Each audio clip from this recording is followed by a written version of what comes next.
Hello বন্ধুরা, দেখো আমার কাছে একটা ডবল সেলাই মেশিন এসছে। ডবল সেলাই মেশিনে বলছে দাদা এর সেলাই ভালো করে হচ্ছে না, সেলাইগুলো শুধু ড্রপ খেয়ে যাচ্ছে, সেলাই সুতো ভালো ধরছে না, রানিংয়ে চলছে না।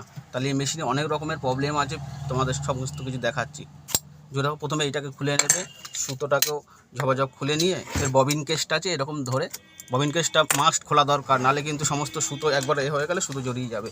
এবার মেশিনটাকে উল্টে নেবে, এই এই উপরে যেটা আছে এটার পাশে একটা দেখো, এই ডান দিকে একটা স্ক্রু আছে, এটাকে লুজ করে নেবে, বুঝেছো? লুজ করে নিয়ে ধরে রাখবে, হাত দিয়ে করবে। আর এই এই সোজাসুজি দেখবে দাঁতের এখানটা একটা আছে, ওটাকে আস্তে আস্তে করে ঠুকে দেখে নেবে, হ্যাঁ অনেকটা উঠে গেছে। আবার স্ক্রু ধরে এটাকে টাইট করে দেবে, তোমার যতটা দাঁত সুন্দর উঠে গেছে। এরপরে মেশিনটাকে আবার সোজা করে নেবে, দেখো দাঁত কতটা উঠেছে আর সুন্দর চলছে এটা নিয়ে। আবার এরকমভাবে সব কিছু লাগিয়ে দেবে। Thank you. নেক্সট ভিডিও আর জুড়ে থাকো, অন্যান্য প্রবলেমগুলো দেখাচ্ছি।